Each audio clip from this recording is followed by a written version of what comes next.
This is Internet Marketing.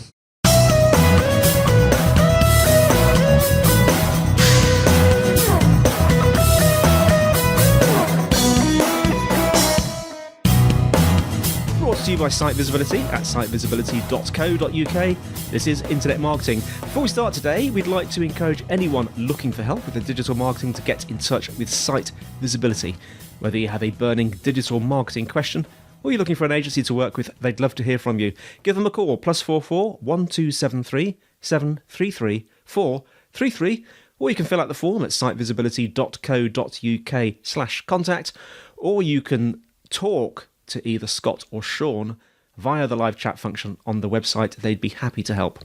Now, today I'm joined by Benjamin Shapiro, host of Martech Podcast and founder of Ben J Shap LLC. Benjamin, how are you doing? Andy, what's up? Thanks for having me as your guest. Oh, it's an absolute pleasure.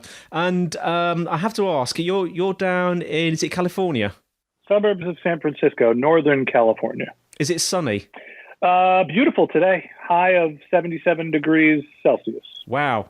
Fahrenheit. Celsius would be really hot. Yeah. Yes, it would be pretty hot if it was Celsius. Yeah. I think we touched 27 today.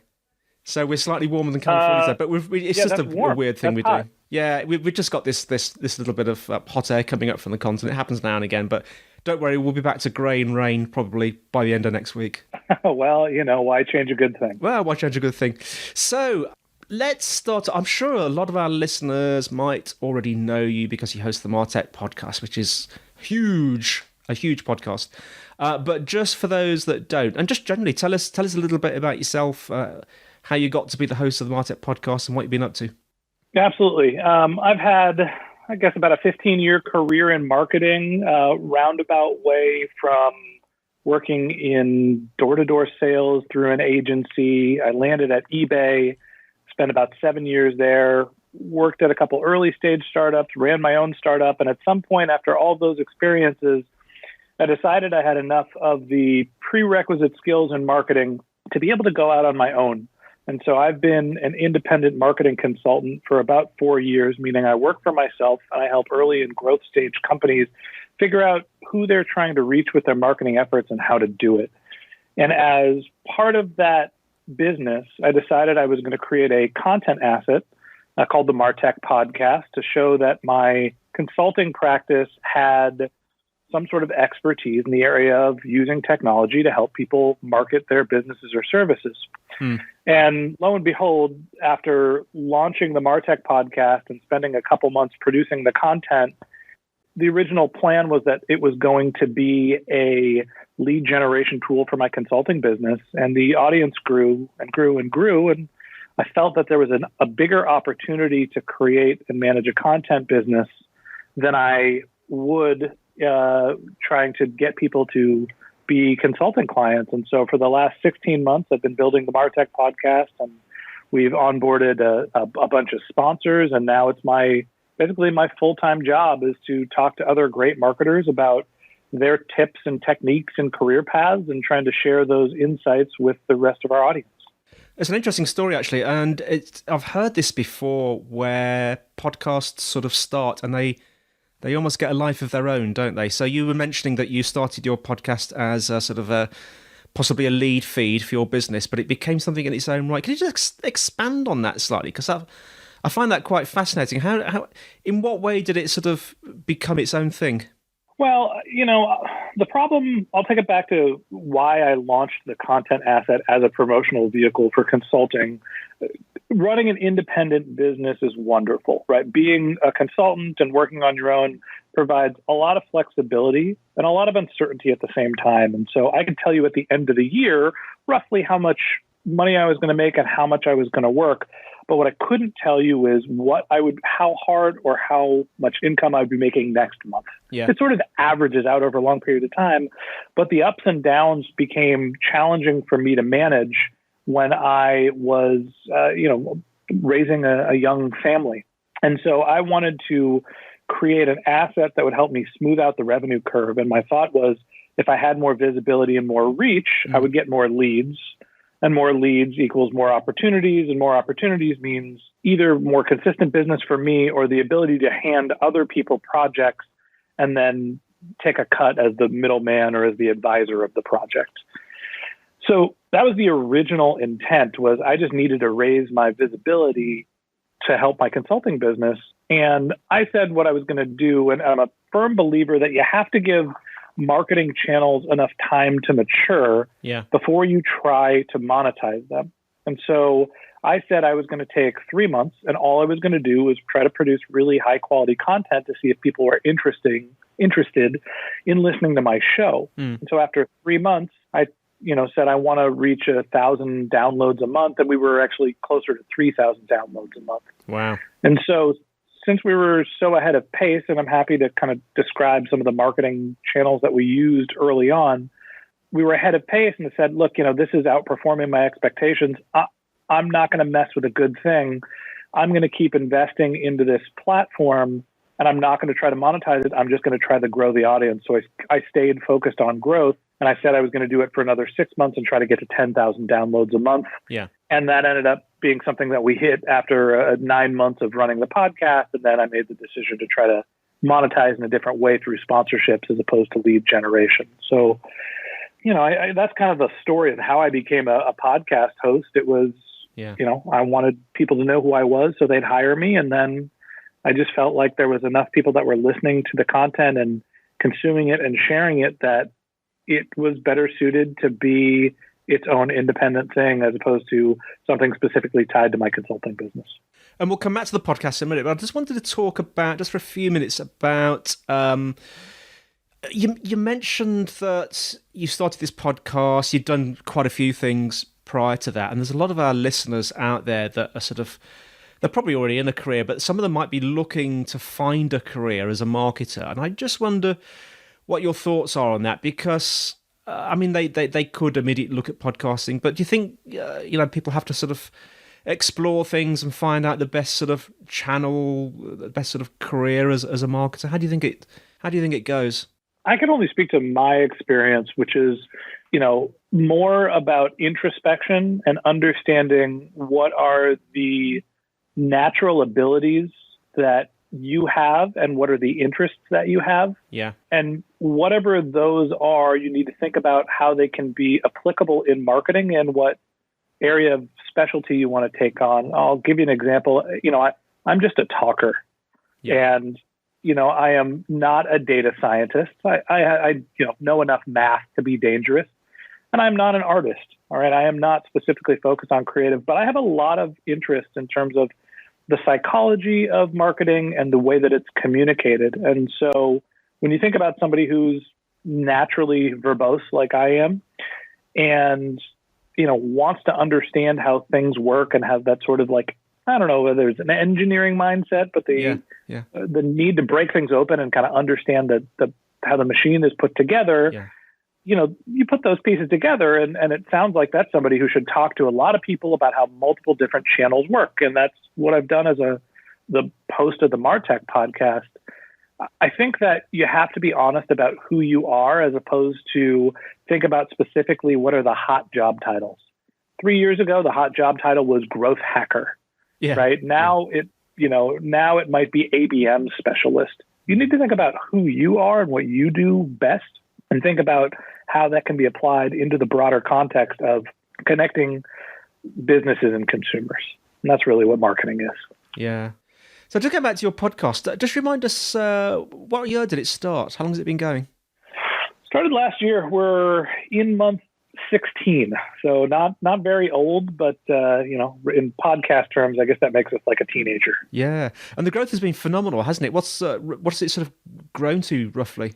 Yeah, last month we hit 42,000 downloads per month, which is kind of the metric that people benchmark most podcasts. Again, I'm not a huge fan of thinking about podcast value in terms of downloads. Yeah. What I think is important is how many people are listening and how much frequency. And so some of the metrics that I look at is there's been a little over 20,000 households, so roughly the number of people that have listened to our podcast in the last few months, basically this quarter.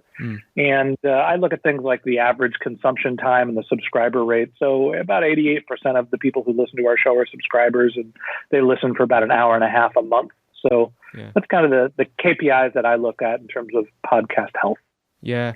And it's an interesting thing because podcasting, I mean, it's been around since, was it 2005-ish? I think it first kicked off, and there was a lot of hype in the early days, and then it grew quite fast, and it seemed to have a bit of I think it just paused to have a drink or something in the sort of mid-noughties, and then it sort of, or late noughties, and then it sort of got a bit of a second wind more recently, or at least some people think it did. What do you think is happening with podcasting at the moment? I think we're seeing explosive and exponential growth in the podcast industry. And I think that the reason why, I think there's really 2 or 3 factors. First, mobility, right? Everyone has a smartphone. And so it goes without saying, the ability to consume data and information wherever you are is a lot easier. And so that started, 5 years ago or however long ago podcasting started. It's probably 10 years now. But I do think that the invent of the AirPods and the easier way to get speakers and audio into your ear that is less obtrusive is the reason why podcasting has had a big, growth spike. And it's also been integrated into more, devices. Like you can listen to podcasts in your car now. And the last thing is, the Netflixification of content, where people used to think about content being consumed in real time. You would go and sit in front of your TV at 5 o'clock for the news. Nobody does that anymore. No. Very few people, right? Everything is consumed on demand. And so that happened with video first. And now that trend is starting to trickle down into audio content as well. So people have a computer with them in their pocket. They have headphones they could put in easily. People are used to listening to or consuming content where they want and, whatever they want. And so those are the factors to me that are making podcasts more easily consumable, which, leads to this exponential growth we're seeing. Yeah. So I'm going to ask you a really annoying question now, Benjamin, because people must ask you this all the time. But what's the secret? I'm ready to be annoyed. Stand by. What's the secret to your phenomenal growth in your podcast, do you think? I don't know if there is any one secret. When you think about podcast growth, there's 4 things you need to consider, right? Organic growth, virality, what paid marketing channels you have, and what partnerships you can use. So, we do a nice job of SEO optimization or App Store optimization. That's our titles and the title of our podcast. We incent our guests to share the content. One of the things that I feel like is not popular in the podcast space, and it's something that we've done a lot, is actually buying media to promote the podcast. I'll give you one silver bullet if I have to. There's a platform that I love. I'll preface it with I have a referral relationship. So if you use them, tell them I sent you. But the platform is called Knit, Knit, knit.audio. And it is a dynamic ad insertion platform that's a marketplace. So we run a lot of ads at the end of other podcasts, like CNN podcasts, the NBA, Bleacher Report, Turner. They have all of these really premium shows, and I can go and place a bid to have my ad run at any placement. So at the end of the Anderson Cooper podcast, and he's a political commentator in the United States, for anybody that isn't familiar with Anderson Cooper, millions of listeners per day. At the end of his show, you'll hear my voice say, "Are you ready for your next great podcast? If you're interested in learning how great businesses grow, check out the Martech Podcast. Here's a 15-second sample of the content. You could find it by searching Martech Podcast in any app store or go to martechpod.com.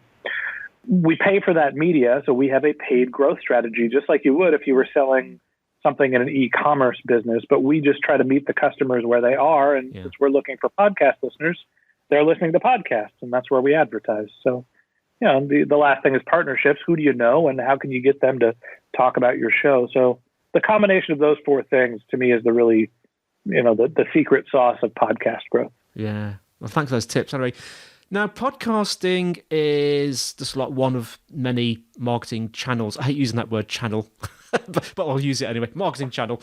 And I was just wondering, medium. Medium. There's a better word yet. Marketing medium. No, let's call it channel. I prefer channel.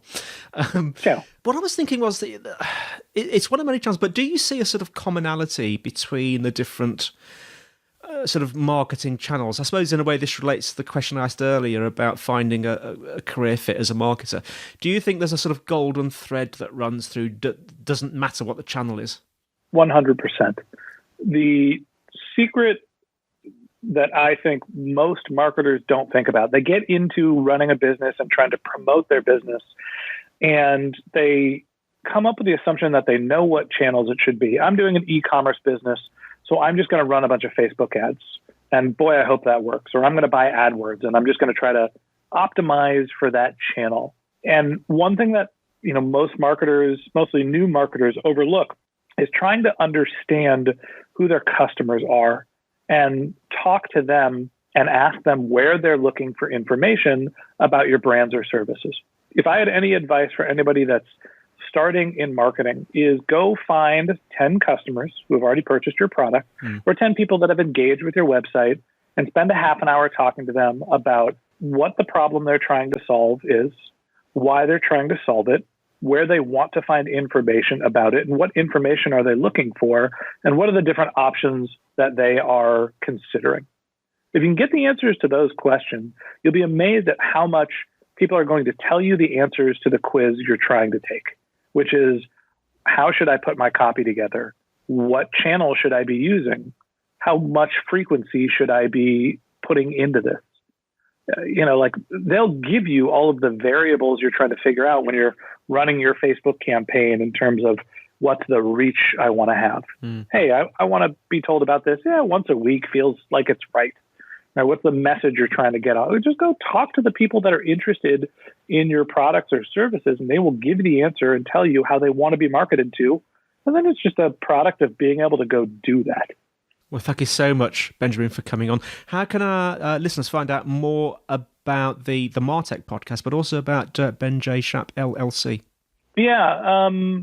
First off, I appreciate you having me as a guest on the show. I love your approach to podcasting, and I think that you're doing it right in the sense of short form, frequent content.